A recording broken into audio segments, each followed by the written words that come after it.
कर दिया। तो ये जो अमानवीय मूल प्रवृत्तियों को लेकर हम लोगों को इस पे थोड़ी सी चर्चा करना थी। तो जो मूल मानवीय प्रवृत्तियां हैं वो असंग्रह, सरलता, स्नेह, विद्या और अभय है। यदि इनको संवेग के रूप में देखें तो असंग्रह जो है उदारता के रूप में रहता है, और सरलता सह अस्तित्व के रूप में, स्नेह निर्विरोधता के रूप में, और विद्या यथार्थ ज्ञान के रूप में, और अभय धैर्य के रूप में।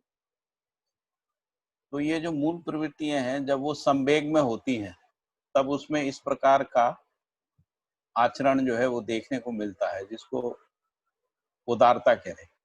असंग्रह में उसकी जो उपलब्धि है, यदि हम उदारता पूर्वक व्यवहार करते हैं तो उपलब्धि के रूप में हर्ष है।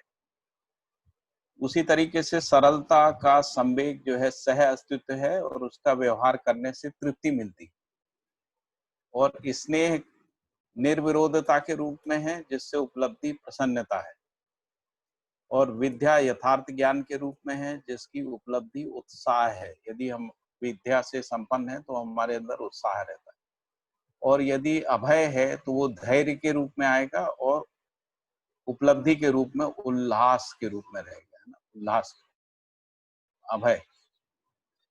तो एक ये बात हुई। दूसरा ये है कि जो असंग्रह है उसका प्रत्यक्ष रूप क्या है मानव परंपरा में, तो उसका प्रत्यक्ष रूप है आवश्यकता से अधिक उत्पादन यानी समृद्धि। सरलता का प्रत्यक्ष रूप क्या है, तो सामाजिकता और सभ्यता।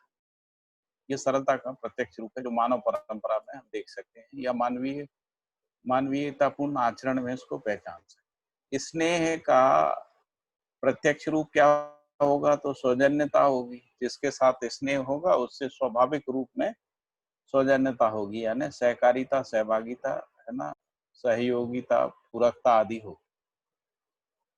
और विद्या का प्रत्यक्ष रूप क्या है, तो निपुणता, कुशलता, पांडित्य है। यदि कोई विद्या संपन्न है यानी उसमें कोई ना कोई निपुणता है, कुशलता है, पांडित्य। और यदि अभय है तो अभय का प्रत्यक्ष रूप जो है सह अस्तित्व है, ऐसा स्पष्ट होता है। अब यदि मानवीय मूल्यों के आधार पर देखते हैं या मानवीय स्वभाव के आधार पर देखते हैं, तो जो असंग्रह और सरलता, इन दोनों के योगफल से धीरता आती है, यानी न्याय के प्रति निष्ठा एवं दृढ़ता आती है। और सरलता और स्नेह है तो उससे उदारता आती है, और विद्या और अभयता है तो वीरता आती है। विद्या और अभयता पूर्वक जो है वीरता आती है। तो धीरता का मतलब है न्याय के प्रति निष्ठा, उदारता का मतलब है अपनी सुख सुविधाओं, तन मन धन का प्रसन्नता पूर्वक दूसरों के लिए उपयोगिता, सदुपयोगिता विधि से नियोजित करने की जो प्रवृत्ति है वो उदारता है। और वीरता का मतलब है दूसरों को न्याय उपलब्ध कराने में जो बौद्धिक एवं भौतिक शक्तियों को नियोजित करने की जो प्रवृत्ति है उसको वीरता कह रहे हैं। तो ये जो मानवीय मूल प्रवृत्तियां हैं, यही आचरण में धीरता, वीरता, उदारता के रूप में प्रकट होती है। तो धीरता, वीरता, उदारता जो है इसी को मानव के स्वत्व में प्रत्यक्ष रूप में देखा जा सकता है। के प्रत्यक्ष रूप में धीरता, वीरता, उदारता ही क्षमता, योग्यता और पात्रता है। क्षमता का मतलब है वहन क्रिया, योग्यता का मतलब है प्रकटन क्रिया, और पात्रता का मतलब है ग्रहण क्रिया। तो वहन क्रिया का मतलब क्या है, जब हम कोई जिम्मेदारी को वहन करते हैं ना, जिम्मेदारी को स्वीकारते हैं या कर्तव्य दायित्व का निर्वाह करते हैं। ग्रहण क्रिया का मतलब है हम जब सच्चाइयों को ग्रहण करते हैं, है ना, जब हम वास्तविकता, यथार्थता, सत्यता, न्याय, धर्म, सत्य उसको ग्रहण कर पाते हैं, वो पात्रता है। और योग्यता का मतलब होता है जब हम इसको प्रमाणित करते, जब मानव परंपरा में प्रमाणित करते, तो मानव के स्वत्व में प्रत्यक्ष रूप से क्षमता, योग्यता, पात्रता होती है। मानव का स्पष्ट रूप और अधिकार क्या है? तो क्षमता, योग्यता, पात्रता ही मानव का इकाईयत्व, सीमा, संवेग, प्रवृत्ति, प्रतिभा, व्यक्तित्व, वाहन, निरूपण, निर्वाह, निरूपण, निर्धारण, निरीक्षण, परीक्षण, सर्वेक्षण, संयोजन। ये कल इन सब शब्दों के ऊपर बात हुई थी, है ना? और ये क्षमता, योग्यता, पात्रता के रूप में जो स्वत्व है, यही व्यवस्था में उत्पादन, व्यवहार और अनुभव का प्रमाण है। यही उत्पादन, व्यवहार, उत्पादन यानी जिसको हम कह रहे हैं कि उत्पादन पूर्वक समृद्धि, व्यवहार का मतलब न्यायपूर्ण व्यवहार की निरंतरता, अनुभव का मतलब है सार्वभौम व्यवस्था में भागीदारी करते। तो इस रूप में जो मूल प्रवृत्तियां हैं वो मानव में अध्ययन गम होती। फिर इसी में हम लोगों ने पढ़ा था कि स्वत्व निर्वाह से, स्वतंत्रता प्रयोजन से और अधिकार उपलब्धि से प्रमाणित होती, और जो स्वयं के अधीन में हो, जिससे स्व-विचार, स्व-इच्छा, स्व-संकल्प एवं स्व-आशानुरूप नियोजन पूर्वक प्रमाण सिद्ध हो, वही स्वत्व का प्रत्यक्ष रूप है। मानव के साथ व्यवहार, प्रकृति के साथ उत्पादन तथा अधिक विकसित के साथ गौरव व कृतज्ञ होने एवं मानव सत्ता में अनुभव के लिए प्रवृत्त है, ऐसा।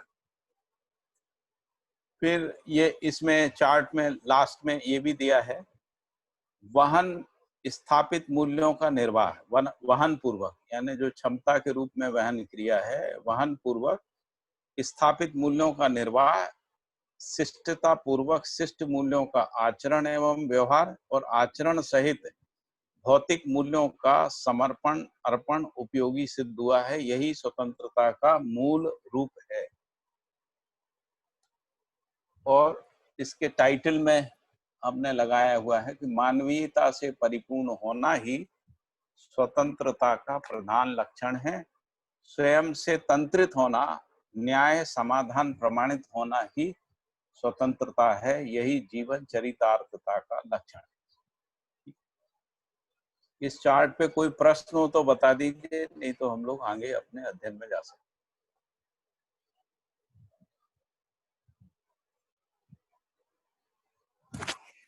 हेलो। हाँ भैया, ठीक है भैया। सभी को ठीक है?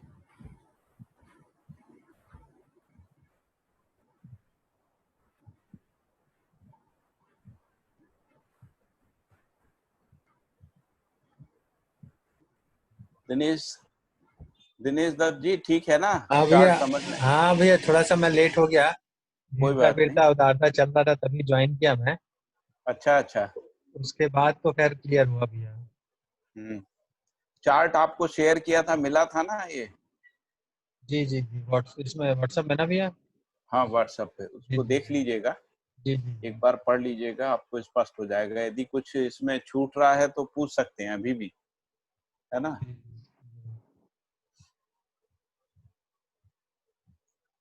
वैसे डेफिनेशन भैया, धीरता वीरता, धीरता उदारता और वीरता का जो है वो तो न्याय को धीरता, लेके है। धीरता की जो परिभाषा है न्याय के प्रति निष्ठा एवं दृढ़ता। जी।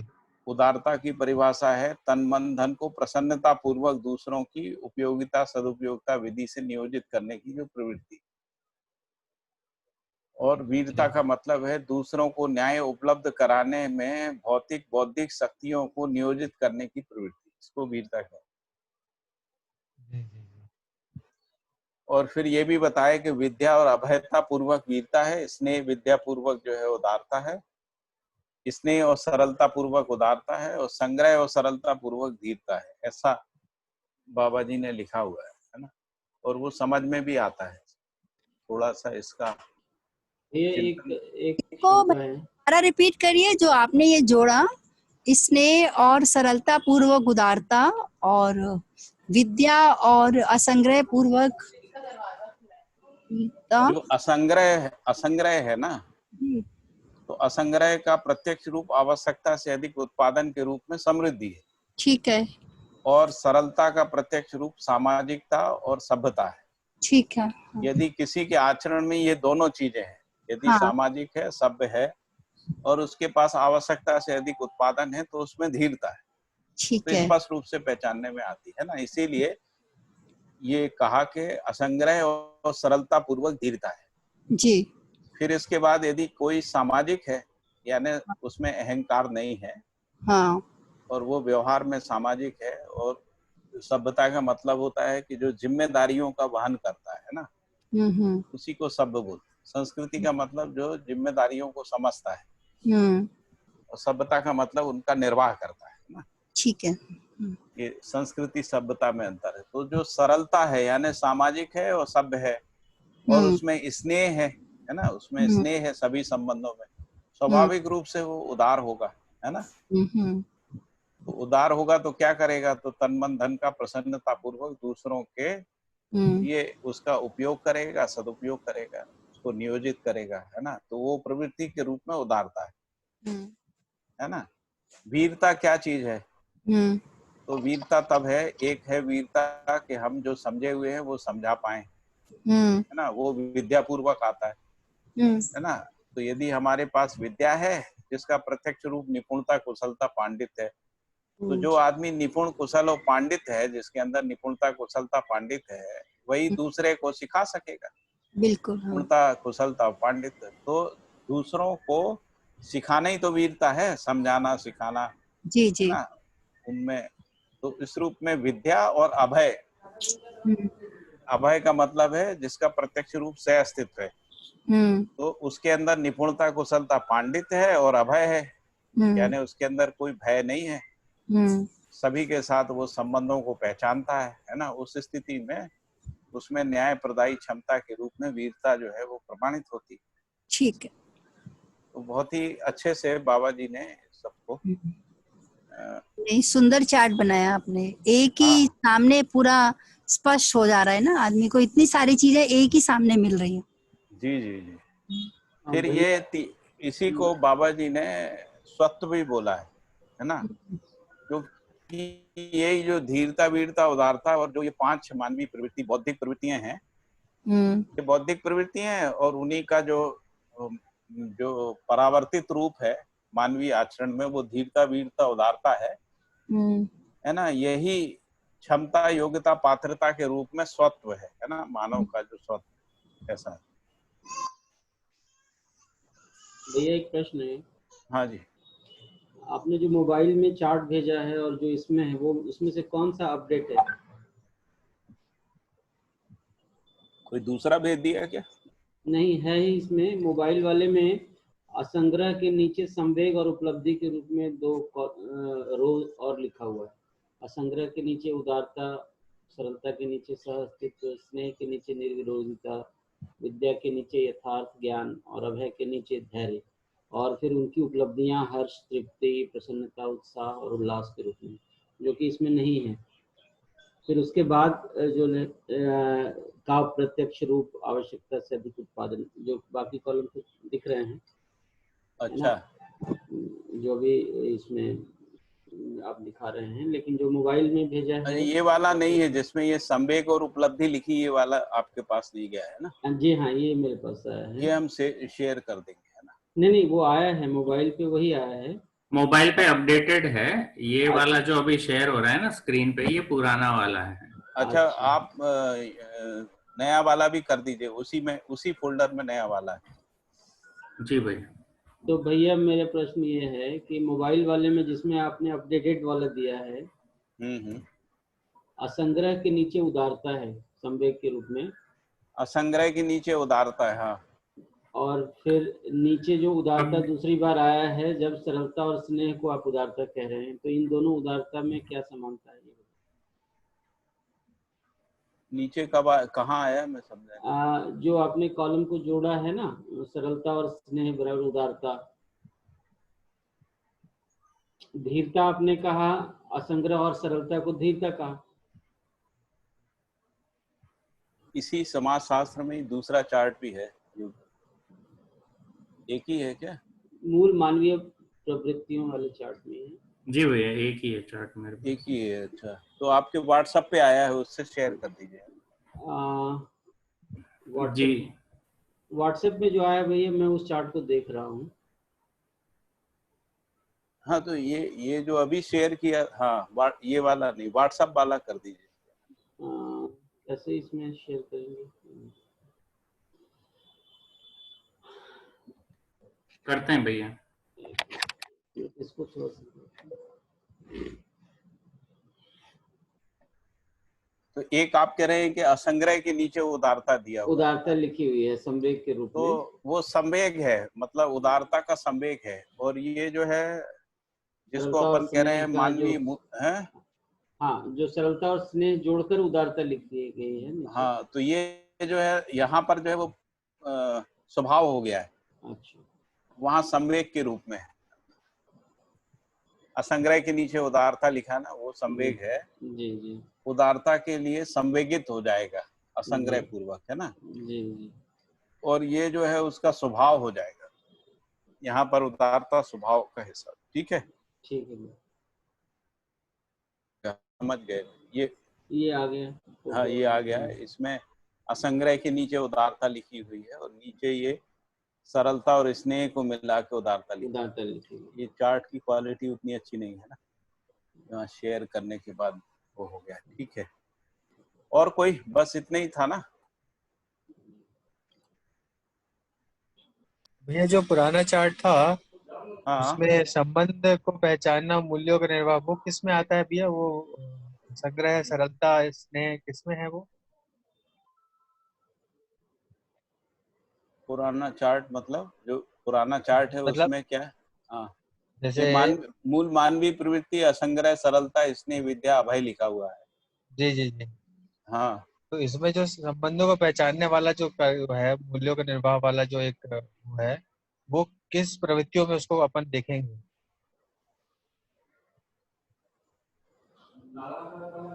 ये जो जिसको हम लोग निर्वाह करना कह रहे हैं वो वाहन क्षमता है ना, वाहन क्षमता। तो जो निर्वाह होता है ना, वो धीरता, वीरता, उदारता तीनों के साथ ही होता है। यदि न्याय में निष्ठा नहीं है, तन मन धन का यदि आप दूसरों के लिए उसका उपयोग, सदुपयोग नहीं करते हैं, और आप में न्याय प्रदायी क्षमता नहीं है, तो संबंध निर्वाह नहीं हो सकता। तो अच्छा, निर्वाह में तीनों, तो तीनों चीजें रहेंगी, है ना, तीनों है, क्षमता भी, ठीक है, योग्यता भी, पात्रता भी। पात्रता, ठीक है। पहले पात्रता आएगी, है ना, फिर इसके बाद उसी से क्षमता आएगी। पात्रता पूर्वक जो है क्षमता के रूप में वाहन, जिम्मेदारियों का वहन करना होगा ना, स्वीकारना, कर्तव्य दायित्व का स्वीकारना होगा। फिर उसका प्रकटन होगा जो आचरण के, जो व्यवस्था में हो, प्रमाण के रूप में हो, है ना, प्रकट। जी जी, योग्यता का मतलब है उसको प्रमाणित करना, ठीक है। ठीक है भैया। मेरे ख्याल से स्पष्ट हो गया। जी भैया। जी भैया। तो हम लोग वापस इस पे आ जाते हैं, अध्याय 8 के ऊपर। जना, हम एक बार इसको थोड़ा सा पढ़ चुके थे, लेकिन इसको एक बार फिर से पढ़ देते हैं तो आपके स्मरण में भी आ जाएगा। जनाकांक्षा को सफल बनाने योग्य शिक्षा व व्यवस्था, है ना, ये राइट।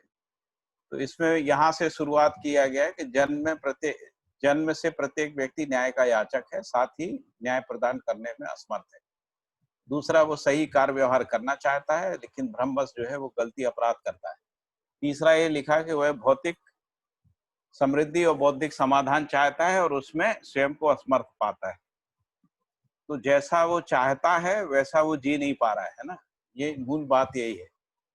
उसका कारण क्या है? तो उसका कारण उन्होंने कहा कि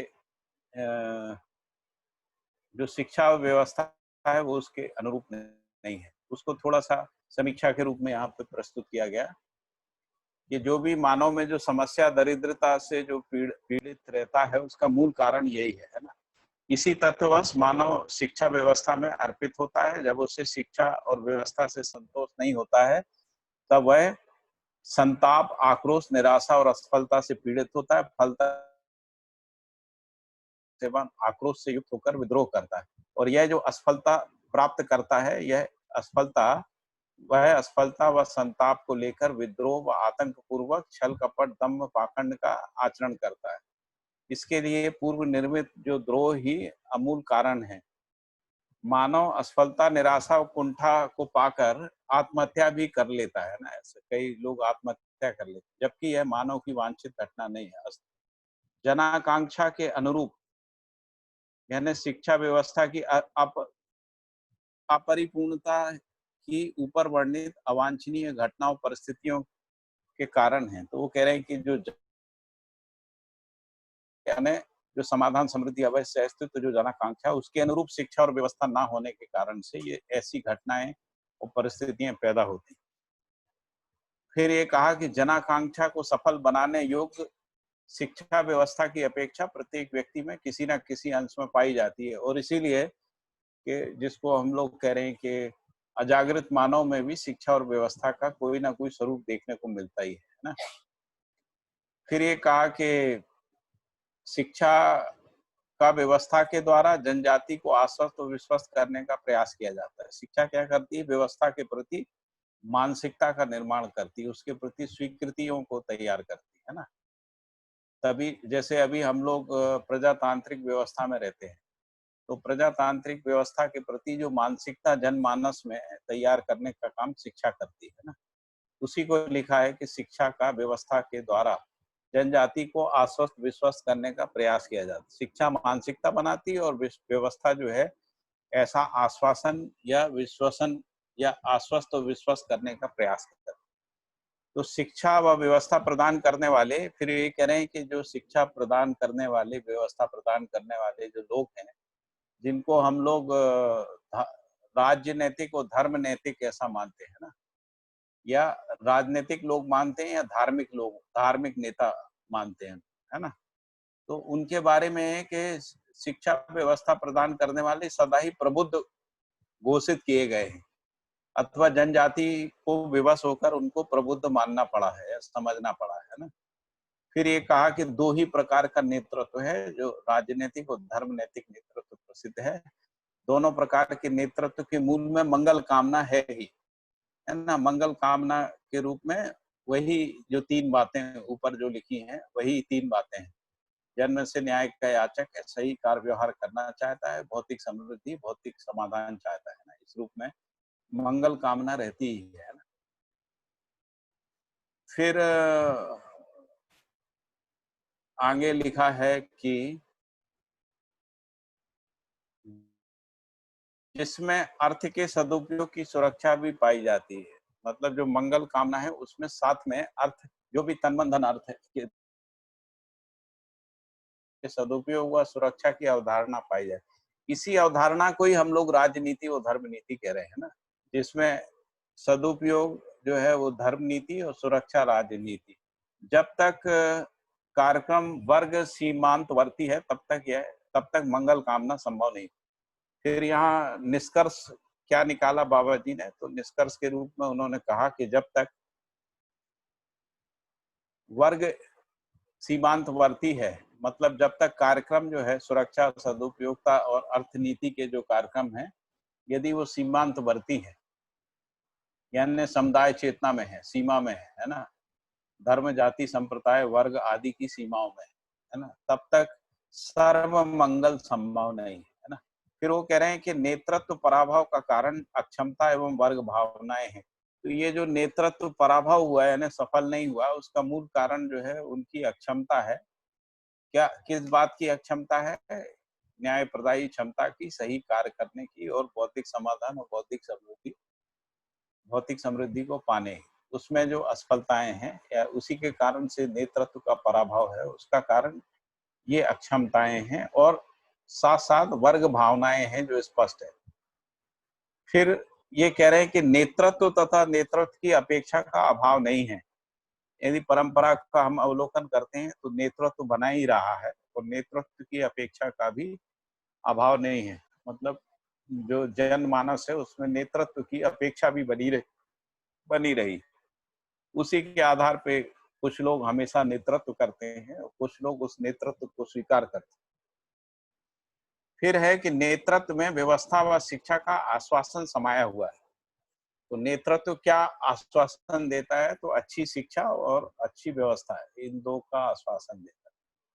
इसलिए नेतृत्व एक अवश्यंभावी घटना है। तो नेतृत्व अवश्यंभावी घटना है, यानी नेतृत्व आगे भी बना रहेगा, है ना। मानव के प्रत्येक स्तर, यानी व्यक्ति, परिवार, समाज, राष्ट्र, अंतरराष्ट्र और अवस्था में और स्थिति में, सभी स्थितियों में, है ना, नेतृत्व द्रष्टव्य है। और फिर आगे जाके नेतृत्व को भी स्पष्ट किया है। इसके मूल कारण में मानव में पाए जाने वाला संस्कार और उसकी क्षमता में वैविध्यता या विविधता है। वैविध्यता में समानता की आकांक्षा एवं प्रत्याशा है। तो कह रहे हैं कि वैविध्यता के कारण से ऐसा है, लेकिन साथ साथ मानव में वैविध्यता में समानता की आकांक्षा है। फिर आगे लिखा है कि मानव लक्ष्य को सफल बनाने के योग्य शिक्षा व्यवस्था की अपेक्षा प्रत्येक व्यक्ति में किसी न किसी अंश में पाई जाती है, जो चेतना विकास मूल्य शिक्षा पूर्वक राजनीति धर्म नीति से ही सफल होती है। दोनों के मूल में मानवीयतापूर्ण व्यवस्था ही है, जिसमें अर्थ के सदुपयोग एवं सुरक्षा की अवधारणा है। फिर आगे नेतृत्व वाले मुद्दे को फिर आगे बढ़ाते हुए बाबा जी कह रहे हैं कि नेतृत्व या प्रेरक को भी नेतृत्व कह सकते हैं, के मूल में दर्शन एवं विचार क्षमता ही है जो सफल होती है। तो प्रत्येक सुदृढ़ विचार का आधार दर्शन ही है। अंततो गत्वा हम इस निष्कर्ष पे आते हैं कि दर्शन क्षमता ही नेतृत्व क्षमता सिद्ध होती है। यानी यदि हमने दर्शन क्षमता है तो नेतृत्व क्षमता स्वाभाविक रूप से आ जाती है। फिर लिखा है कि भ्रमवश मानव अपराध व गलती सहित नियति विरोधी जागृति विरोधी कार्यों में नेतृत्व करते हैं, वे सब अपराधी होते हैं। फिर दर्शन क्षमता को नीचे और स्पष्ट किया है कि सत्ता में संप्रक्त प्रकृति रूपी अस्तित्व दर्शन ज्ञान, जीवन ज्ञान, मानवीयतापूर्ण आचरण ज्ञान ही संपूर्ण ज्ञान है। और दर्शन में प्रकृति का विकास क्रम जागृति क्रम जागृति के रूप में अध्ययन मानव के लिए प्रस्तावित है, जो समाधानात्मक भौतिकवाद, व्यवहारात्मक जनवाद तथा अनुभवात्मक आध्यात्मवाद को स्पष्ट करता है।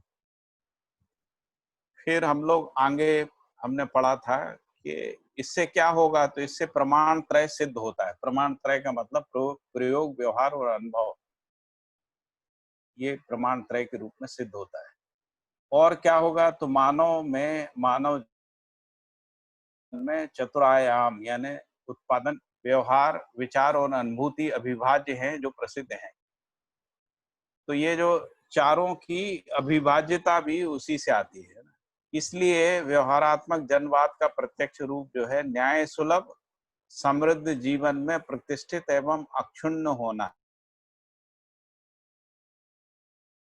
उद्देश्य को उन्होंने स्पष्ट किया कि चारों आयाम की अभिभाज्यता है, इसके आधार पे ही न्याय सुलभता समृद्ध जीवन में प्रतिष्ठित व अक्षुण्ण होना पाया जाता है। फिर आगे कहा कि यही मानव में अखंडता को स्थापित करता है, जिसकी पूर्ण संभावना व आवश्यकता है। क्या करता है, तो जो व्यवहारात्मक जनवाद है, व्यवहारात्मक जनवाद जो है वो मानव में अखंडता को स्थापित करता है, जिसकी पूर्ण संभावना वो आवश्यकता भी है। तो उसके लिए 8 बिंदु बताए हैं, है ना। पहला है कि मानव संबंधों सहित ही जन्म लेता है। दूसरा, स्थापित संबंध में स्थापित मूल्य है। तीसरा, सामाजिक मूल्य अपरिवर्तनीय है। चौथा, मानवीयता में ही अर्थ का सदुपयोग एवं सुरक्षा सिद्ध होती है। फिर 5वां है, मानवीयता में ही प्रमाणित होता है। जागृत मानव परंपरा में ही प्रमाणित होता है। फिर ये है कि मानव सामाजिक न्यायिक इकाई है। फिर सामाजिक मूल्यों में से के लिए शिष्टता एवं वस्तु सेवा की प्रयुक्ति सफल है, अन्यथा असफल है ना। मानव में स्वभाव सहज अभिव्यक्ति, धर्म संपन्नता, अनुभूति प्रसिद्ध है। तो स्वभाव सहज अभिव्यक्तियां, जो मानवीय स्वभाव सहज अभिव्यक्तियां, धर्म संपन्नता यानी सर्वतोमुखी समाधान संपन्नता, और व्यापकता में अनुभूति जो है वो प्रसिद्ध है। फिर लिखा है, जो समाधानात्मक भौतिकवाद की चरितार्थता आवश्यकता से अधिक उत्पादन है, जो अर्थ के सदुपयोग एवं सुरक्षा के रूप में मानवीयता में द्रष्टव्य है। तो केवल अर्थ का आवश्यकता से अधिक उत्पादन कर लेना पर्याप्त नहीं है। यदि उसका सदुपयोग सुनिश्चित नहीं होता है और उसकी सुरक्षा जो है नहीं होती है, तब भी आवश्यकता से अधिक उत्पादन जो है वो निरर्थक हो जाता है, या जिसको कहें कि वो संग्रह में चला जाता है या भोग में लग जाता है ना। जबकि मानव जो है न्याय पूर्वक जीना चाहता है। तो इसलिए आवश्यकता से अधिक जो उत्पादन है, जो बहुत समाधानात्मक भौतिकवाद की चरितार्थता है, जो अर्थ के सदुपयोग, क्योंकि ये जो आवश्यकता से अधिक है उसका जो सदुपयोगात्मक विधि से मानव परंपरा में सुलभ करा देना है ना, तभी समाधानात्मक भौतिकवाद की चरितार्थता होगी। और दूसरा, जो भी उत्पादन है, तन मन धन रूपी उत्पादन है, उसकी सुरक्षा। तो कह रहे हैं कि मानवीयता में ये द्रष्टव्य है, अमानवीयता में ये सफल नहीं हुआ है ना। यही मानव की चिर कामना है, जिसका पालन पांचों स्थितियों में है। मानवीयता पूर्वक इसका पालन पांचों स्थिति में मानवीयता पूर्वक होता है। अमानवीयता में इनकी अवहेलना होती है। अति मानवीयता पूर्वक स्वभावतः चरितार्थ होता है। चरितार्थता ही मानव का अभीष्ट है। फिर आगे लिखा है कि आशा, आवश्यकता एवं अनिवार्यता पूर्वक ही, आशा, आवश्यकता तथा अनिवार्यता पूर्वक किया गया प्रयास ही अभीष्ट है। इसके विपरीत कार्यकलाप मानव में सफल नहीं है। अस्तित्व में जागृति पूर्वक मानव स्पष्टाधिकार संपन्न क्षमता को स्पष्ट करता है, जो एक सूत्रता और सार्वभौमता है। भ्रमवश जितने भी विविधताएं हैं या होते हैं, उनमें एक सूत्रता नहीं है, और यही संपूर्ण विरोध का कारण है। फिर लिखा है कि जो सामाजिक मूल्य हैं, सामाजिक मूल्य किसको कह रहे हैं? तो जीवन मूल्य, मानव मूल्य, स्थापित मूल्य, इन तीनों को मिला के सामाजिक मूल्य कह रहे हैं। और जो शिष्ट मूल्य हैं वो निश्चित हैं, और उपयोगिता मूल्य जो है वो निर्धारित हैं। तो उपयोगिता मूल्य को मानव जो है श्रम मूल्यांकन विधि से निर्धारित करता है।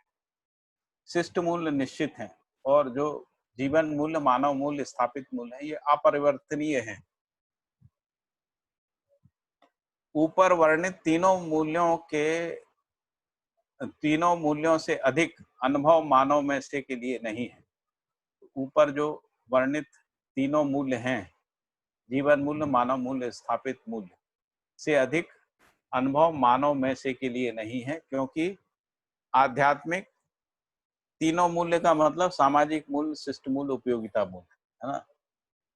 ऊपर वर्णित तीनों मूल्य यानी सामाजिक मूल्य, शिष्ट मूल्य, उपयोगिता मूल्य से अधिक अनुभव मानव में से के लिए नहीं है, क्योंकि स्थापित मूल्य में आध्यात्मिक, शिष्ट मूल्यों से बौद्धिक और उपयोगिता मूल्य से भौतिक मूल्यवत्ता प्रसिद्ध है। सामाजिक मूल्यों में आध्यात्मिक मूल्यवत्ता, शिष्ट मूल्यों से बौद्धिक मूल्यवत्ता और उपयोगिता मूल्य से भौतिक मूल्यवत्ता जो है प्रसिद्ध है, जिसके प्रमाण के रूप में देखा जा सकता है। क्या प्रमाण के रूप में कैसे देखेंगे? सामाजिक मूल्य अनुभव में, शिष्ट मूल्य व्यवहार में, और भौतिक मूल्य जो है उत्पादन, उपयोगिता में स्पष्ट होते हैं। फिर है व्यवहार एवं अनुभव निर्विरोधता ही समाधान है। यानी जो सामाजिक मूल्य और जो शिष्ट मूल्य है, इनके बीच में एक सूत्रता या सामरस्यता का स्थापित हो जाना ही समाधान है। फिर यही समाधानात्मक भौतिकवाद को स्पष्ट करता है, क्योंकि व्यवहार का आधार अनुभव है तथा उत्पादन, उपयोग, सदुपयोग, प्रयोजनशीलता एवं वितरण का आधार समाधान है। तो व्यवहार जो है वो अनुभव पूर्वक होता है तथा उत्पादन, उपयोग, सदुपयोग, प्रयोजनशीलता एवं वितरण का जो आधार है वो समाधान है। यही समाज और सामाजिकता है।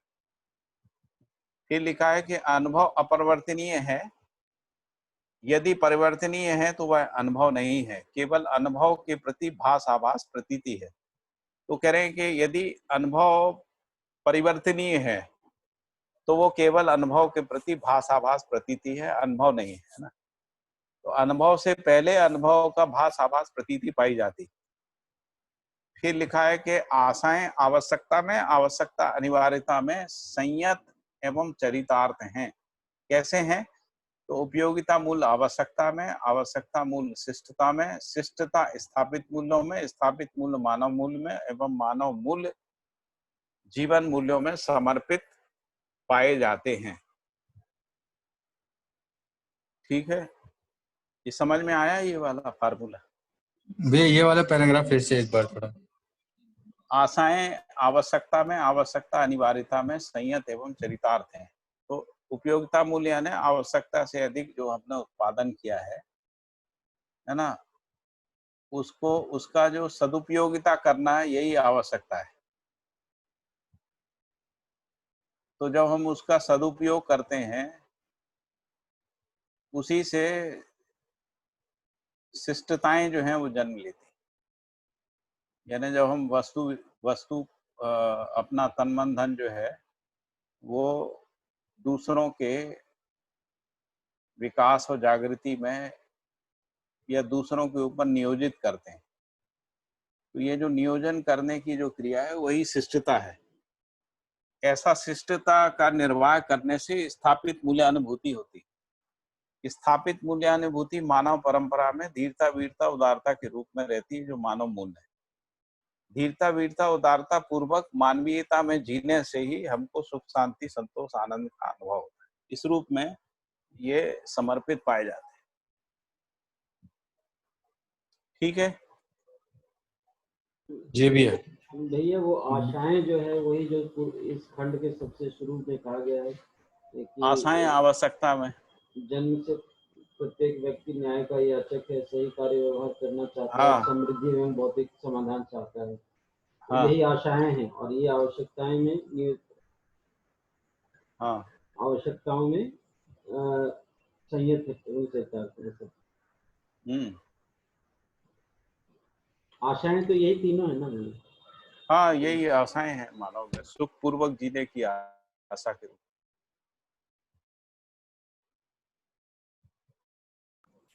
लेकिन अभी जो हम लोग मतलब भ्रम में बहुत तरह की चीजें विस्तार कर लेते हैं, समस्याओं में फंस जाते हैं। इसको आवश्यकताओं में संयत है ये समझ में तो होता है। आवश्यकता का पहचान नहीं होने के कारण से संयत नहीं होती।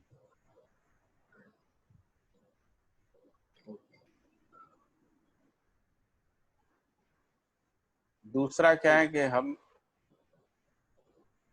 जो आवश्यकताओं को ही अनिवार्यता मान लेते हैं। आवश्यकताएं अनिवार्यता नहीं है। जैसे हम जो भी सामान्य आकांक्षा और महत्वाकांक्षा है उसी को मान लेते हैं यही जीना है, जबकि जो जीना है वो व्यवहार के रूप में है, न्यायपूर्ण व्यवहार या सामाजिकता के रूप में जीना हो, मानवीयता के रूप में जीना हो, उसी में तृप्ति मिलती। उत्पादन मूल्यों को ही हम लोग प्रधान मान लेते हैं, इससे समस्या होती। फिर आगे लिखा है स्थापित मूल्य ही जीवन एवं जीवन के कार्यक्रम का आधार है। इसी आधार पे संपूर्ण शिक्षा और व्यवस्था है, ना कि उत्पादन पर, क्योंकि उत्पादन मानव के अधीन है, ना कि उत्पादन के अधीन मानव है। अभी हम लोग उत्पादन के अधीन मानव है इस जगह पे आ गए हैं ना। मानव ने भ्रमवश भैया, हाँ भैया, ये स्थापित मूल्य मानव मूल्य में समर्पित कैसे है, उसको एक बार और समझाइएगा। ऐसे हैं कि जब हम धीरता वीरता उदारता का जो के रूप में या दया कृपा करुणा के रूप में जो मानवीय मूल्य हैं उनका निर्वाह करते मानव परंपरा में, वो तभी करते हैं जब हमारे अंदर जो है स्थापित मूल्यानुभूति है। यदि हमारे अंदर विश्वास नहीं है स्थापित मूल्य के रूप में, तो ये विश्वास जो है ना परिवार से लेके विश्व परिवार तक स्थापित नहीं होगा ना। तो परिवार से लेके विश्व परिवार तक विश्वास जो है वो धीरता वीरता उदारता पूर्वक ही नियोजित होता है। इस रूप में लिखा है स्थापित। जी भैया जी। ठीक है ना, स्पष्ट हो रहा है नहीं हो रहा है? हाँ भैया हो रहा है। हाँ हाँ। इसीलिए फिर ये लिखा ना कि स्थापित मूल्य ही जीवन एवं जीवन के कार्यक्रम का आधार है। इसी आधार पे शिक्षा और व्यवस्था है, ना कि उत्पादन के आधार पर, यानी उत्पादन मूल्यों के आधार पर। फिर क्यों है तो लिखा है क्योंकि उत्पादन मानव के अधीन है, ना कि उत्पादन के अधीन मानव है। मानव ने भ्रमवश मानव ने भ्रमवश मानव व प्रकृति पर भैया अधिकार और शासन करने का प्रयास किया। भैया ये जो एक लाइन है आवश्यकताएं अनिवार्यता से ही संयत एवं चरितार्थ है, तो इसमें जो आशाएं आवश्यकता में, ये तो आपने स्पष्ट किया, उन्हीं आशाओं के रूप में अगर आवश्यकता को समझे तो ये अनिवार्य हो जाता है, ऐसा है क्या? हाँ हाँ, तो ये इसी को अनिवार्यता। चरितार्थ करना है, इसी को चरितार्थ करना है, और नहीं कर हाँ पाते हैं तो उसी कारण से सारे जो आवेश और ये सब आपने समझाया था। हाँ जी हाँ। जी जी ठीक। अनिवार्यता क्या है? सामाजिकता ही अनिवार्यता है ना, जी जी, उस रूप। सामाजिकता ही अनिवार्यता है। जी जी। फिर लिखा है कि मानव ने भ्रमवश मानव भैया और भैया एक और था, जैसे अभी एक सेंटेंस ऐसा आया था कि ऊपर वर्णित तीनों मूल्यों से अधिक अनुभव मानव में से के लिए नहीं है। तो जैसे व्यापक का अनुभव होता है ना भैया, तो मूल्य और व्यापक वो कैसे मतलब उनका क्या लिंकेजेस है? नहीं, वही जो व्यापक, जो मूल्य ही तो व्यापक है, जिसको अपन स्थापित मूल्य कहते हैं वही व्यापक है। स्थापित मतलब जिसको तो हम लोग विश्वास कह रहे हैं ना, विश्वास ही व्यापक वस्तु है। तो विश्वास हमको कब होता है? जब हम सत्ता में संप्रक्त हो जाते हैं, अभिभूत हो जाते हैं, तभी हमको अस्तित्व से अस्तित्व के रूप में विश्वास होता है। उससे पहले विश्वास नहीं होता है। इसको यदि जीवन में समझें तात्विक रूप में, तो बुद्धि स्वयं को मैं माने रहती है, लेकिन इससे तृप्त नहीं होती। उसको लगता है इससे भी ज्यादा कोई बड़ी चीज है जो उसको पता नहीं रहती। पूरी परंपरा में यही संकट है, परंपरा में। और जो भी बौद्धिकता है पूरी मानव जाति में, जितने भी दर्शन मीमांसाएं हैं, उन सब दर्शन मीमांसाओं में जो मैं ही प्रतिपादित करता है ना, कोई व्यक्ति ही प्रतिपादित करता है उसको। और जब वो प्रतिपादित करता है तो ये मानता है कि उससे भी अधिक कोई शक्तिशाली चीज है, जिसको वो ब्रह्म कह रहे हैं ना, ब्रह्म के रूप में। लेकिन उसको वो समझ नहीं पा रहे हैं, इसीलिए वो रहस्य में चला गया। इसीलिए विश्वास नहीं बन पा रहा है। किस बात का विश्वास नहीं बन पा रहा है? कि जो मैं से ज्यादा शक्तिशाली है उसको हम समझा पाए, इसका विश्वास है ना, उसके साथ जी पाए, उसका विश्वास है ना। इसीलिए मेरा अपना होना भी रहस्य में पड़ा हुआ है, और जो मेरे से अधिक शक्तिशाली वस्तु है, जिसको हम लोग ईश्वर भगवान परमात्मा आदि कह रहे हैं, वो भी रहस्य में पड़ा हुआ है ना। फिर ये जो बुद्धि जब अपने को मैं माने रहती है, तो भी उसको ये लगता ही रहता है कि मैं करता नहीं हूँ, करता तो कोई और है, ऐसा लगता रहता है। इसीलिए परंपरा को यदि आप देखेंगे तो परंपरा में जो कर्ता पद है वो उन्होंने रहस्य में डाल दिया है। कई लोगों ने ऐसा कहा ब्रह्म ही करता है, परमात्मा ही करता है, देवी देवता ही करता है, ऐसा मान लिया है, या कोई एक अधिभौतिक शक्ति है जो करता है। इसको हम लोगों ने कर्म दर्शन में पढ़ा था ना। तो बुद्धि जो है हाँ स्वयं को कर्ता के रूप में भी स्वीकार नहीं कर पा रही है ना, ऐसा रहता। यानी विश्वास की कमी है। तो विश्वास कब आता है? जब आत्मा जो है सत्ता में अभिभूत हो जाती है। तो जब सत्ता में अभिभूत होती है तभी उसके अंदर विश्वास आता है, तभी ज्ञान भी आता है। ज्ञान आने से ज्ञान जो है अभिव्यक्त हो पाता है। ज्ञान नहीं आने से ज्ञान अभिव्यक्त नहीं रहता है, ज्ञान रहस्य बना रहता है। समझ पा रहे हैं आप कि नहीं समझ पा रहे? जी भैया, अब इसमें और एक प्रश्न है, जिज्ञासा है कि तो फिर जैसे आत्मा है वो जब उसको सत्ता में उसको अनुभव होगा, उसके बाद ही क्या ये जो स्थापित मूल्यानुभूति है इसमें, उसके बाद ही स्थापित मूल्यानुभूति जीवन को होगी, ऐसा होगा? नहीं, जो आत्मा को अनुभूति तो हो गई बाबा जी के माध्यम से, है ना। जो आत्मा रूपी जो सार्वभौमिक क्रिया है उसको तो अनुभूति हो गई, है ना। अब वो जो अनुभूति है, उस अनुभूति का अनुसरण करने से हमारे अंदर अनुभूति होगी, जिसको हम लोग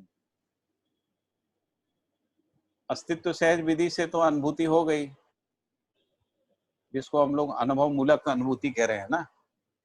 हाँ अनुभव भैया। कह रहे हैं, वो तो हो चुकी है। और उस अनुभूति को उन्होंने व्यक्त कर दिया, दर्शन के रूप में, मूल्यवत्ता के रूप में, आचरण के रूप में, व्यवस्था के रूप में उस अनुभूति को व्यक्त कर दिया, यानी भाषा से व्यक्त कर दिया, व्यवहार में व्यक्त कर दिया, आचरण में व्यक्त कर दिया, है ना, व्यवस्था में व्यक्त कर दिया। ये तो अभिव्यक्त हो गई अनुभूति। अब इस अनुभूति में जो जिएगा उसको अनुभूति होगी, है ना। यानी जो बाबा जी को अनुभूति हुई और जो अभिव्यक्त हुई, उस अभिव्यक्ति के साथ तदाकारता पूर्वक अनुभूति हुई।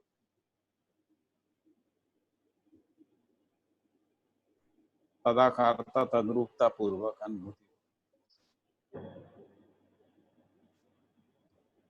समझ में आया?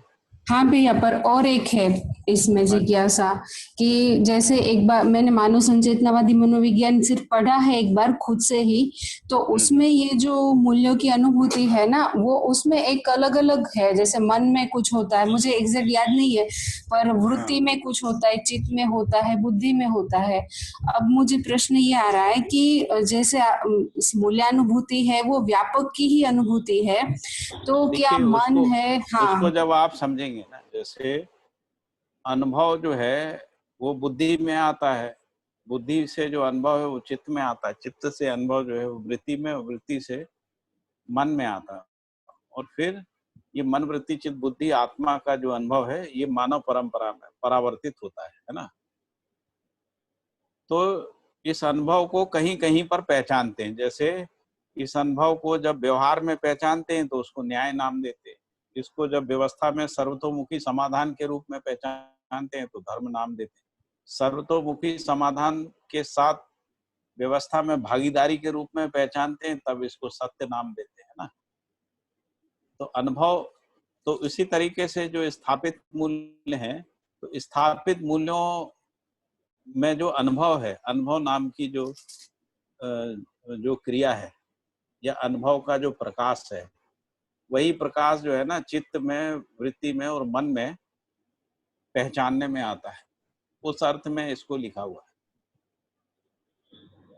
अच्छा भैया। हाँ हाँ है हाँ। तो वो अनुभव ही है, अनुभव का ही प्रकाश है। तो चित्त उसमें से 3 मूल्यों को पहचानता है, चित्त के अलावा वृत्ति जो है 3 मूल्यों को, मन 3 मूल्यों को। तो उसमें भी देखिए कि जो आस्वादन है, जब वो मूल मूलक और लक्ष्य मूलक हो जाते हैं तब मन जो है किन्हीं स्थिर मूल्यों को पहचानता है ना, उसी को अपन कह रहे हैं। ऐसी वृत्ति पहचानती, जैसे चित्त में जो प्रेम है ना, और आत्मा में प्रेमानुभूति है, आत्मा में प्रेमानुभूति और चित्त में प्रेम मूल्य लिखा है वहां। तो जो चित्त है वो प्रेम को पहचानता है और इसी तरीके से वात्सल्य को पहचानता है, श्रद्धा को पहचानता है। इस तरह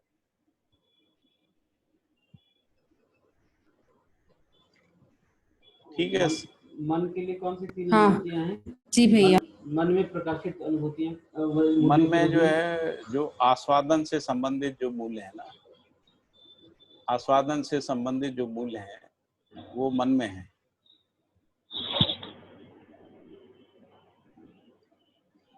तो मन में है कृतज्ञता, नहीं, ममता, उदारता और सम्मान। ममता, सम्मान और स्नेह, ये मन में है। ममता, सम्मान, स्नेह। तो वृत्ति में है कृतज्ञता, गौरव और विश्वास। तो ये जो कृतज्ञता, गौरव और विश्वास है ना, ये मूल्यांकन की विधि से होता है, मूल्यांकन पूर्वक की। तो वृत्ति में जो मूल्यांकन का क्रिया होती है ना, उसके कारण से कृतज्ञता, गौरव और विश्वास का पहचान होता है। और ये जो है आस्वादन से संबंधित है, ममता, सम्मान, स्नेह, आस्वादन, सम्मान। और ये जो प्रेम, वात्सल्य और श्रद्धा है, ये निरपेक्षता में है, ये सापेक्षता में यानी मूल्यांकन विधि से पहचानने में नहीं आता। बहुत बढ़िया। ऐसा है। प्रेम, वात्सल्य और श्रद्धा, कृतज्ञता, गौरव, विश्वास की वृत्ति में, ममता, सम्मान और स्नेह जो है वो मन में। तो ये रस प्रधान है, ममता, सम्मान और स्नेह जो है ना, रस प्रधान। कृतज्ञता, गौरव, विश्वास जो है विश्लेषण प्रधान है। और प्रेम, वात्सल्य और जो श्रद्धा है ये चिंतन प्रधान है। चिंतन में या तदाकारता में ही स्पष्ट होते हैं। फिर ये जो सभी मूल्यों की का बोध जो है वो बुद्धि में ही होता है, और सभी मूल्यों की अनुभूति जो है वो आत्मा में ही होती है। ऐसा।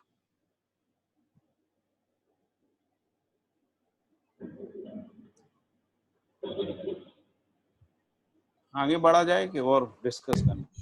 भैया एक और था, अगर आपके पास टाइम हो तो इसी रिलेटेड एक जिज्ञासा और थी। टाइम ही टाइम है अपने पास, और कोई जल्दीबाजी नहीं किसी। हाँ, तो जैसे हम अभी अध्ययन कर रहे हैं, तो अनुभवगामी विधि में जैसे हम जीने में अभ्यास करेंगे, तो मन के जो भी मूल्य होंगे, तो क्या उसकी पहचान हम कर पाएंगे कि जब तक हमें मतलब वो सत्ता में अनुभव आत्मा को नहीं होता है, तब तक हम वो नहीं कर पाएंगे? क्या होगा हमारे साथ? देखिए, मूल्य विहीन कोई भी इकाई नहीं है। तो जैसे ही हमको सूचना मिलती है ना, तो हमको उसका भास होने लगता है। और सूचना नहीं रहती है तब भी भास रहता ही है, मूल्यों का भास रहता है। तभी तो ये शब्द बने हैं पहले से। तो मानव परंपरा में इन सभी मूल्यों का भास तो है ही। बिना भास के मानव परंपरा में इन शब्दों को कैसे गढ़ा होता है ना। तो भास तो रहता ही है। सूचना के साथ हमको उसका आभास होने लगता है। और थोड़ा सा जीने जाते हैं, जीने में सफल होते हैं, तो प्रतीति भी होती है। प्रतीति होती है यानी फिर स्थिरता आ जाती है मूल्यों में, जीने में स्थिरता आ जाती है। स्थिरता आ गई तो समझ लीजिए प्रतीति हो गई। और निरंतरता आ गई तो बोध हो गया। और यदि वो आचरण में अभिव्यक्त होने लगा, प्रकाशित होने, संप्रेषित होने लगा, इसका मतलब अनुभूति हो गई। ऐसा। तो हम सब लोग पहचाने ही रहते, ऐसा नहीं है। तो बाबा की जो सूचना है, जो हम माने हुए रहते हैं, उनमें तो सूचना क्या करती है, वो मानने को जानने में बदलने की क्रिया कर देती है। जो माना हुआ है उसको जान लो, ऐसा बाबा जी का सूत्र है। तो हमने कुछ माना हुआ है, ये भी माना हुआ है हम शरीर नहीं है, हम आत्मा है, ऐसा माना हुआ है। अब जो माना हुआ है उसको समझ लो, कह रहे हैं, है ना। तो वैसे ही हमने माना है कि विश्वास, ममता, वात्सल्य ये सब होते हैं, लेकिन हम समझा नहीं पा रहे बच्चों को, या परंपरा में, शिक्षा में हम उसको ला नहीं पा रहे। उसका मतलब है कि उसको अध्ययनगम्य नहीं बना पा रहे। तो बाबा जी ने जो सूचना दी है, उससे वो अध्ययनगम्य होने से उनका आभास होने लगता है ना। उनको हम लोग आचरण में पहचानने लगते हैं, परस्परता में पहचानने लगते हैं, समाज में पहचानने लगते हैं, व्यवस्था में हमको दिखने लगते हैं। ऐसा। इसी को आभास कह रहे हैं। फिर जब हमारे जीने में प्रमाणित होने लगते हैं तब प्रतीति हो जाती। प्रतीति होने के बाद फिर असंदिग्धता आ जाती है, फिर हमको उन पे कोई डाउट नहीं होता है ना। असंदिग्ध स्थिति हो जाती है, उसी असंदिग्धता की निरंतरता के रूप में बोध हो जाता है। तो जैसे ही हम साक्षात्कार संपन्न होते हैं, यानी सच्चाई यानी मूल्यों के साथ तदाकार हो जाते हैं, है ना, तो असंदिग्धता आ जाती है। और ये असंदिग्धता निरंतर बन गई है तो बोध हो गया है, इस रूप में समझ में आता है। ठीक है, बहुत नहीं है? बढ़िया भैया, बहुत ही बढ़िया। नहीं, मुझे तो बहुत बढ़िया लगा ये। हाँ हाँ, एक्स्ट्रा ऑर्डिनरी पाठक जी। फाल्गुनी बहन ठीक है? वीनू भाई हाँ, हाँ भैया। ये तो भैया बार बार सुनना पड़ेगा भैया, ये तो इतना अच्छा लग रहा है जो आप बोल रहे हैं। हाँ, ये फाल्गुनी तो बहन भी एक बोलने वाली थी। जी, फाल्गुनी बहन बोला बहुत बढ़िया आपने। ठीक है ना? मूल्यों की पहचान और मूल्यानुभूति भैया यहाँ से खुल जाता है। योगेश भाई ठीक है? हाँ भैया, सुनीता बहन ठीक है? बिल्कुल ठीक। क्या बहुत ही अच्छा है। तो सुनने का भी सुख तो होता ही है, उस हाँ समय हाँ हाँ, नहीं लगता है, फिर सुनने को चिंतन में मनन में पहले रखना, वो भी अगला पार्ट है। हम्म। बहुत ही सुंदर, वो स्पष्टता तो बहुत को रखा है आपने। फिर इसके बाद बाबा जी ने कहा कि मानव ने भ्रमवश मानव भैया प्रकृति एक पर छोटा सा भैया एक प्रश्न था मेरा, जो हाँ, आपने बताया भैया कि जैसे बाबा जी को जो अनुभव हुआ व्यापक में अपना आत्मा का, और उन्होंने जो ये सब लिखा, उसको जब हाँ, हम अपने अध्ययन करते हैं और जीने में लाते हैं, जो प्रोसेस होता है जिसमें अपने को भास आभास प्रतीति होती है, इसमें जो आंशिक रूप से जो एक प्रकार से अपने को, जैसे एक विश्वास से कोई भी एक संबंध का एग्जाम्पल ले लें, और उसमें जो अपन कहीं एक आभास प्रतीति के रूप में जब समझ में आता है कि यार ये वही चीज है, तो जो फीलिंग आती है एक अनुभव की, तो क्या ये वही उसका एक आंशिक रूप में जो बाबा जी को जो अनुभव हुआ, वो आंशिक रूप में कहीं भास आभास प्रतीति अपने को भी उसी उसी रूप में हो रही है? हाँ, वही तो उसी का अनुमान लगता है ना, अनुमान लगता है। तो वो अच्छा अच्छा, हाँ जी जी। अनुमान पूर्वक अध्ययन होता है, अध्ययन पूर्वक जो है उससे आगे का जो आचरण है उसका उदय होता है। तो कहने का मतलब अनुमान, व्यापक का अनुमान चालू हो जाता है जैसे हम जीने लगते हैं कहीं ना कहीं मतलब उस। जब हम स्थितिवत्ता को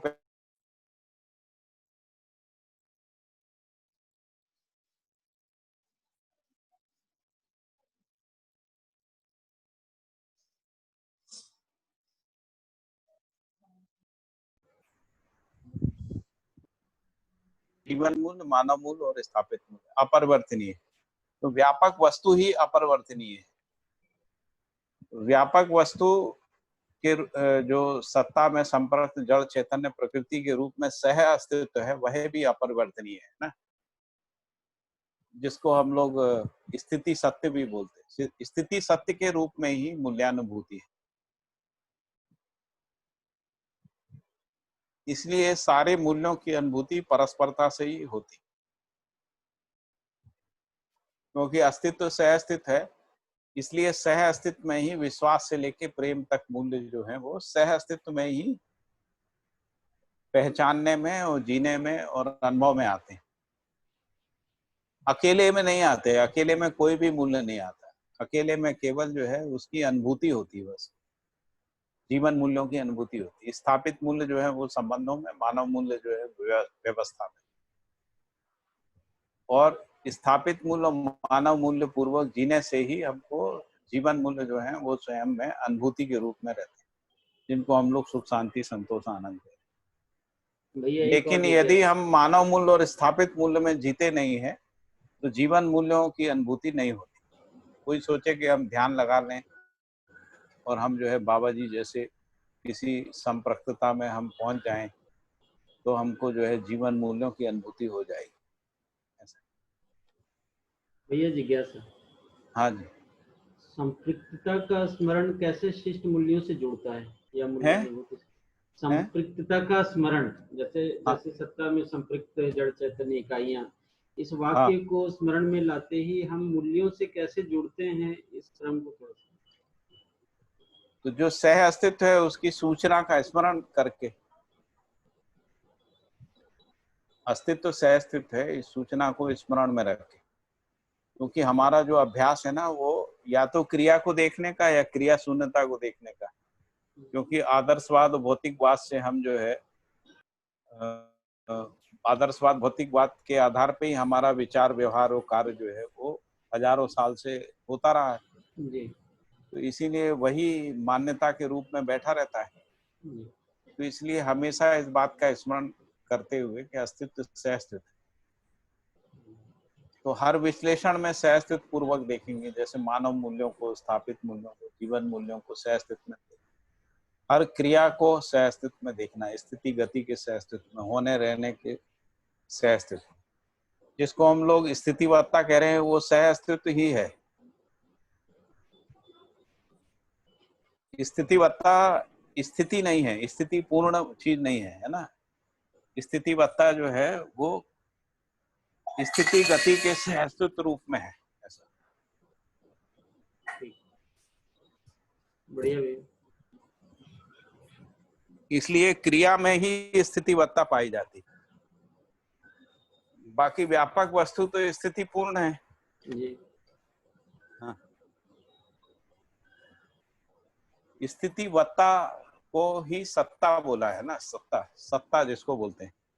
सत्ता की परिभाषा में लिखा है कि जो जिसके आश्रय में रहता है वही उसकी सत्ता है ना। जैसे व्यापक वस्तु जो है सत्ता बोला है, व्यापक वस्तु के आश्रय में संपूर्ण जड़ चैतन्यात्मक प्रकृति है, इसलिए व्यापक वस्तु को सत्ता बोला है।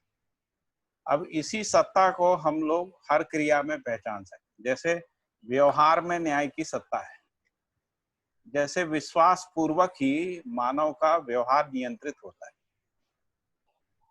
यदि अविश्वास है तो व्यवहार अनियंत्रित होता है। इसलिए व्यवहार रूपी क्रिया जो है वो न्याय के आश्रय में है, विश्वास के आश्रय में, यानी स्थापित मूल्यों के आश्रय में है, इसलिए स्थापित मूल्य की सत्ता सिद्ध होती है। मानव का व्यवहार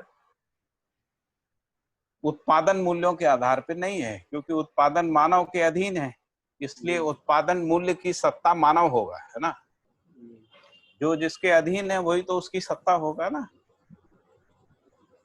जैसे व्यवहार की सत्ता न्याय है, सर्वतोमुखी समाधान के रूप में धर्म सत्ता है व्यवस्था में, हर आयाम हर कोण में, जिसके धर्म के आधार पे ही हर आयाम हर स्थिति जो है वो नियंत्रण में पाई जाती है।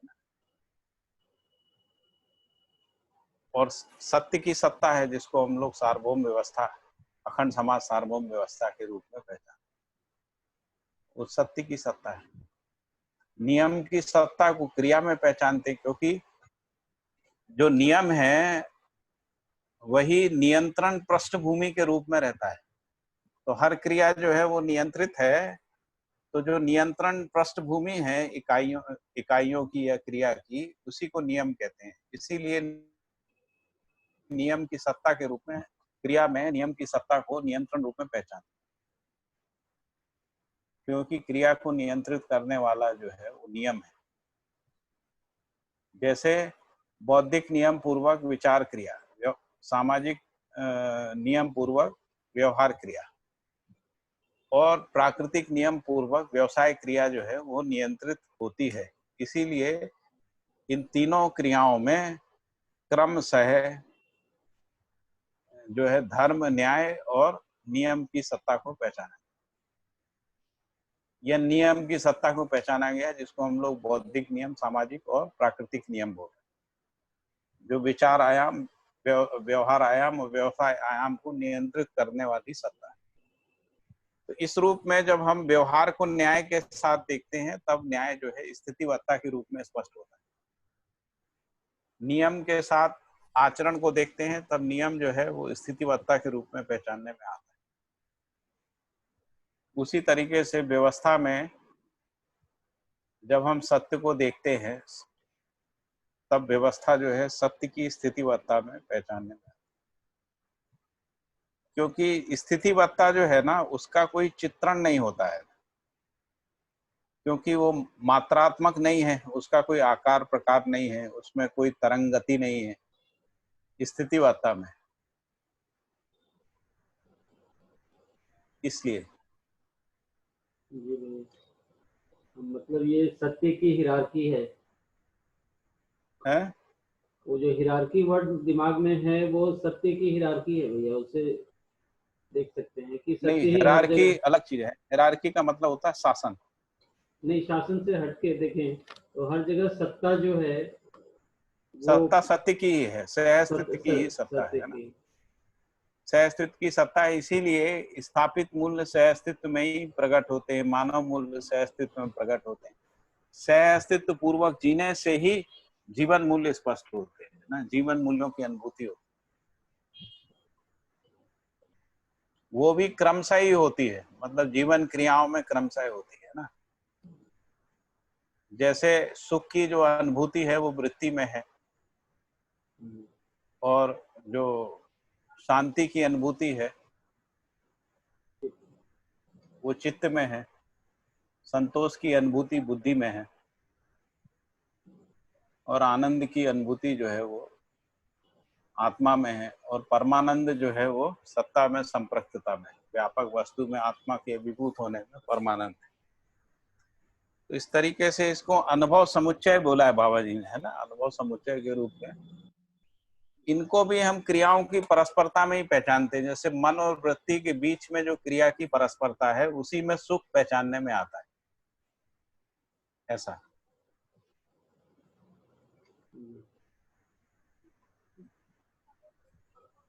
ठीक है जी भैया, बहुत बढ़िया जी, बहुत बढ़िया। तो इसलिए सह अस्तित्व सूत्र को हमेशा स्मरण में रखें, बहुत सारी चीजें अपने आप स्पष्ट होती। हम लोग यहाँ आ गए थे, टाइम थोड़ा सा कम बचा है। तो मानव ने भ्रमवश मानव और प्रकृति पर अधिकार और शासन करने का प्रयास किया। मानव ने भ्रमवश मानव एवं प्रकृति पर अधिकार और शासन करने का प्रयास किया है। फल परिणाम में मतभेद, विरोध, द्रोह, विद्रोह, शोषण, युद्ध, प्रदूषण, मिलावट, भ्रष्टाचार जैसी अप्रत्याशित घटनाएं घटित हो चुकी। इसी क्रम में धरती अस्वस्थ हो गई। विज्ञान की भी मान्यता यही थी, विज्ञान की मान्यता थी कि हम प्रकृति पे अधिकार कर लेंगे, है ना। तो शुरुआत के दिनों में हम लोग जिस समय विज्ञान में प्रवेश किए थे, हमने 10वीं, कब से 10वीं से साइंस पढ़ा है, 8वीं से। तो तब से यही था कि हम प्रकृति पे विजय पाना चाहते, अधिकार पाना चाहते। अभी धीरे धीरे 30-40 साल में ये मान्यता टूट रही है, हम अधिकार नहीं कर सकते, प्रकृति का नियंत्रण में रहना जरूरी है। और उसी के कारण से ये सारा प्रदूषण आदि जो फैला, असंतुलन हुआ, ये सब उसी कारण से हुआ।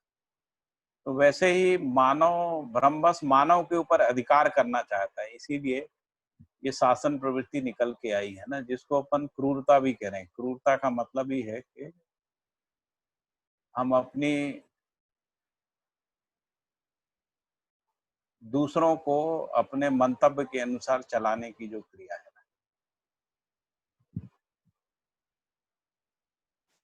मानव को मानव पर अधिकार पाना संभव नहीं है। शिक्षा व व्यवस्था सह अस्तित्व को पाना ही संभव है। शिक्षा व व्यवस्था पूर्वक सह अस्तित्व को पाना ही संभव है। यही परस्पर व्यवहार की बाध्यता है। मानव के लिए अवसर, आवश्यकता, अनिवार्यता एवं लक्ष्य समान है। मानव में लक्ष्य सुख शांति, मानव में जीवन में लक्ष्य होना चाहिए, इसे मानव लक्ष्य। मानव का लक्ष्य सुख शांति संतोष आनंद ही है, इसे सफल बनाना ही अभ्यास है। आवश्यकता जो है महत्वाकांक्षा सामान्य आकांक्षा की सीमा में है। अनिवार्यता बौद्धिक समाधान के रूप में है। अवसर जो है मानवीयता, अति मानवीयता। तो ये जो ऊपर जो शब्द आए थे ना, जो आशा, तो आशा के रूप में सुख शांति संतोष आनंद है। आवश्यकता के रूप में महत्वाकांक्षा सामान्य आकांक्षा, और अनिवार्यता जो है बौद्धिक समाधान के रूप में है। जिसका प्रत्यक्ष रूप जो है निपुणता, कुशलता, पांडित्य।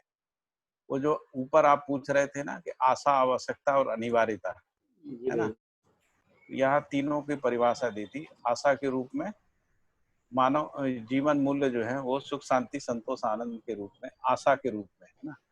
आवश्यकता के रूप में महत्वाकांक्षा, सामान्य आकांक्षा, अनिवार्यता बौद्धिक समाधान है, जिसका प्रत्यक्ष रूप निपुणता, कुशलता, पांडित्य है। अवसर मानवीयता है, अमानवीयता एवं अति मानवीयता पूर्वक व्यवहार करने का अवसर है मानव का। अवसर ही मानव में विचार वैविध्यता एवं एकता का प्रधान कारण है। मानवीयता, अति मानवीयता पूर्वक जो है एकता, और अमानवीयता पूर्वक वैविध्यता।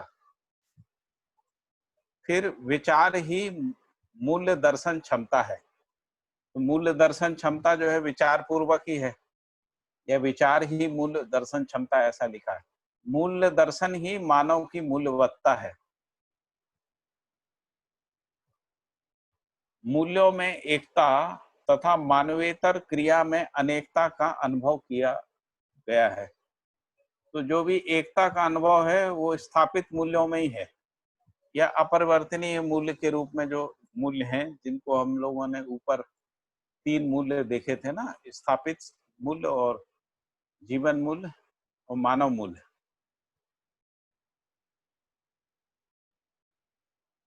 इन मूल्यों में जीने से ही एकत्व का अनुभव होता है, और मानवेतर प्रकृति यानी रूप और क्रिया के रूप में मानवेतर प्रकृति में अनेकता का अनुभव होता है, यानी जीव चेतना में जीने से अनेकता का अनुभव, या रूप और गुण प्रधान विधि से जीने से अनेकता का अनुभव होता है। स्वभाव और धर्म प्रधान विधि से जीने से एकता का अनुभव होता है।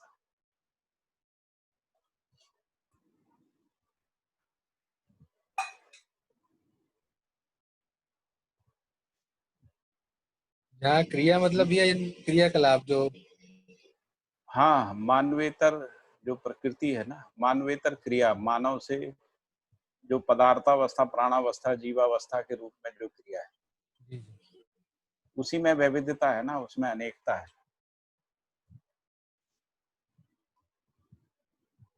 मूल्यों में से के लिए मानव प्रकारांतर से समर्पित है।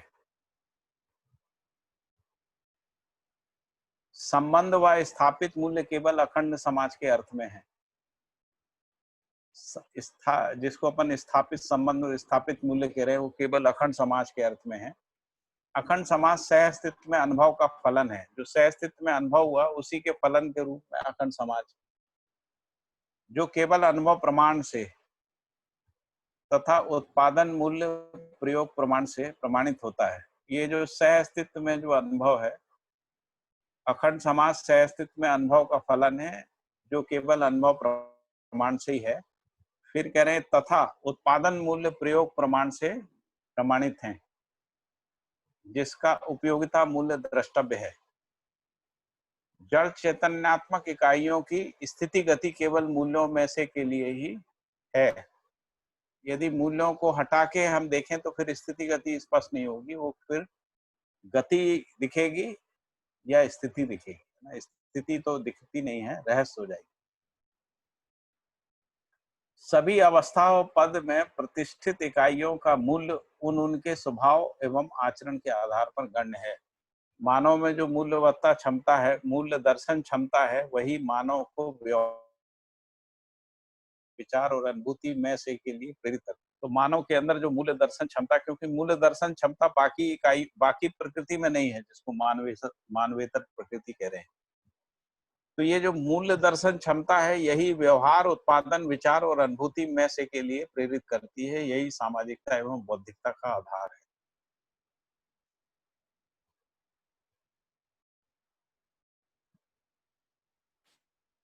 ये लिखा है, मानव सामाजिक न्यायिक इकाई एवं बुद्धि पूर्वक, समझदारी पूर्वक जीने वाला, अर्थात विवेक और विज्ञान पूर्वक जीने वाला से संबोधित है।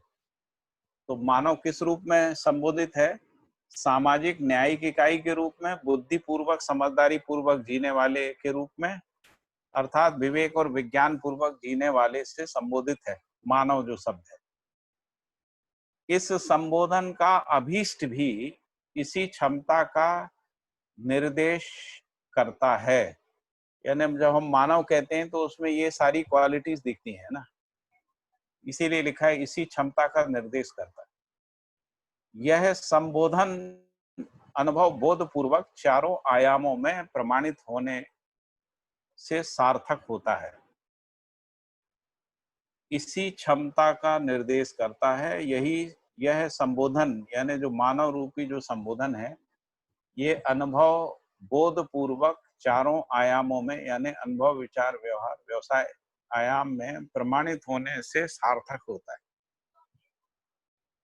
सामाजिक एवं बौद्धिक सफलता के लिए मानव ने अनवरत प्रयास किया है, हजारों साल से कर रहा है, क्योंकि इन दोनों शब्दों का प्रयोग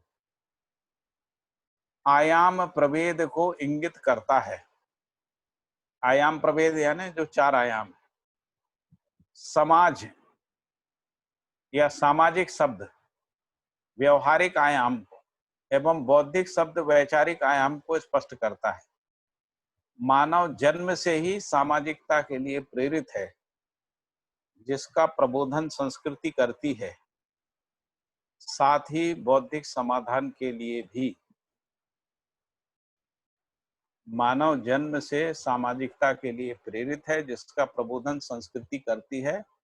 साथ ही बौद्धिक समाधान के लिए भी प्रबोधन संस्कृति करती है ना। संस्कृति पूर्णता के अर्थ में की गई कृति है। दर्शन व शास्त्र मानवीयतापूर्ण व्यवस्था में भागीदारी के रूप में संस्कृति, पूर्णता की परंपरा मानवीयतापूर्ण आचरण के रूप में संस्कृति। इस रूप में अपन संस्कृति को पहचानते हैं। यही सामाजिकता के लिए प्रेरित करती है और साथ ही बौद्धिक समाधान भी उपलब्ध कराती है। संस्कृति पूर्वक ही बौद्धिक समाधान उपलब्ध होता है। ठीक है, और कुछ इसमें चर्चा करना हो, बाकी कल फिर 9 अध्याय पढ़ेंगे। और कोई मुद्दा हो तो उस पर डिस्कस कर सकते हैं। ये 8वां अध्याय अपना पूरा हो गया। मुझे लगता है कि काफी समझ में आया होगा। बहुत अच्छा रहा। मूल्य से ये इस पे सुरेंद्र भैया, जी, जो जिस बुक से आप पढ़ रहे हैं उसमें कुछ कुछ सेंटेंस और ऐड हैं जो बुक आपने मुझे भेजी थी उसमें नहीं है, तो ये एडिशन का अंतर है क्या? नहीं, ये जो कौन सा जिसे किताब है, आपने अभी जो सेकंड लास्ट पैराग्राफ पढ़ा ना, किताब, हाँ उसमें भी जो लास्ट सेंटेंस है वो मेरे इसमें हाँ, नहीं नजर आ रहा है। आपके पास नई वाली होगी ना। अच्छा, तो उसमें से कुछ निकाल दिए हैं? मुझे पता नहीं क्या किया है, मुझे समझ में नहीं आया, तो क्योंकि मुझे लगा आपने भेजा, तो मुझे लगा वही होगा वो। जैसे ये जो किताब है ना, जो मैंने आपको उस दिन भी दिखाई थी, ये वाली जी है ना, ये जो एडिशन है, हाँ। ये एडिशन है 2004 का। 2004 में मुद्रण हुआ था। और उसके बाद जो नई वाली किताब है ना, नए वाले है क्या, अभ्यास दर्शन। जी हाँ, ये इसमें क्या, इससे पूर्व की भी एक किताब थी है ना, ये ये भी वाली जो है। मेरे पास भी सेम ही है भैया ये, और ये हाँ, दो तो सेम है, तो इसमें तो वो सब सेंटेंस हैं जो मैंने पढ़े, इसमें कौन सा वाला नहीं है।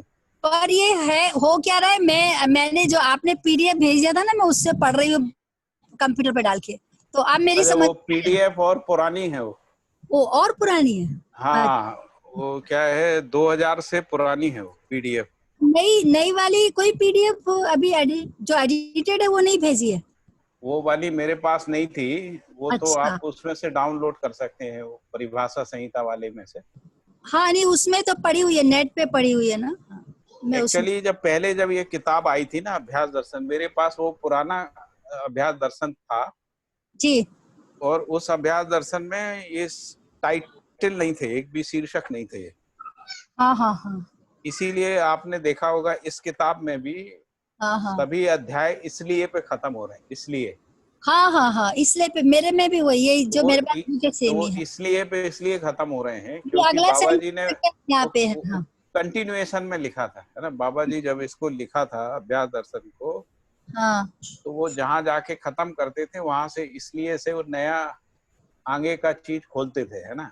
जी जी हाँ तो इसलिए जो पुरानी किताब थी अभ्यास दर्शन वो शायद किसी के पास होगी, ये हाँ 2004 से पहले की, हमने तो इसको उसी समय पढ़ लिया था।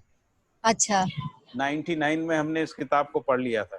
हाँ हाँ तो उस किताब में, वो किताब इससे थोड़ी कम थी, उसमें कुछ बहुत सारी चीजें बाद में इसमें जोड़ी बाबा जी ने। अच्छा अच्छा अच्छा ये वाली किताब जो आई ना 2004 वाली, हाँ बाद में क्या हुआ, कुछ लोग बाबा जी के पीछे पड़ गए कि हाँ बाबा जी बहुत ज्यादा समीक्षा हो गई है, लोग नाराज हो जाते हैं, भाग जाते हैं, ये हो जाता है, हाँ और जो है वो जो जो मूल मुद्दा है उस पे लोगों का ध्यान नहीं रहता है, ऐसा नहीं रहता है, तो समीक्षा वाला हिस्सा निकाल दिया जाए क्या, ऐसा बाबा जी से कई बहुत बार आग्रह किया। बाबा जी हाँ ने कई बार समझाने की कोशिश की कि मुझे ऐसे ही समझ में आया है। हाँ तो बाद में ये भी समझ में आता है कि शुरू में जो वृत्ति है ना वो तुलना के रूप में ही समझती, जैसे न्याय और अन्याय। एक तरफ हाँ बाबा जी कह रहे हैं अन्याय का जो है अस्तित्व नहीं है, अधर्म का अस्तित्व नहीं है, असत्य का अस्तित्व नहीं है, फिर वो हाँ वृत्ति में लिख रहे हैं न्याय और अन्याय, है ना, दृष्टि के रूप में। हाँ बाबा जी ने कहा कि पहले चीजें समझ में तुलना के रूप में ही आती हैं, हाँ बाद में फिर अन्याय जो है वो पता लगता है कि उसका अस्तित्व नहीं है, न्याय का ही अस्तित्व है, जिसको अपन निरपेक्षता में कहते हैं। तो जी निरपेक्षता में स्पष्ट होती है जो चित्त में होती है। हम्म तो चिंतन में हमको जो ज्ञान उपलब्ध होता है वो निरपेक्षता में होता है। जी वृत्ति में जो तुलना के रूप में होता है वो सापेक्ष ज्ञान के रूप में रहता है। जी सापेक्षता की आवश्यकता क्यों रहती है, क्योंकि हमको न्याय की अनुभूति नहीं है हाँ और अन्याय में हम जी रहे होते हैं। जी तो जिसको हम ये कहते हैं कि अन्याय में जीते हुए हमको ये लगता है कि कोई न्याय नाम की वस्तु है, लेकिन वो जी न्याय नाम की वस्तु क्या है ये हमको पता नहीं। इसको आप मानव परंपरा में भी देख सकते हैं। तो मानव जी परंपरा में अन्याय को जितना डिफाइन किया ना, न्याय को डिफाइन नहीं किया।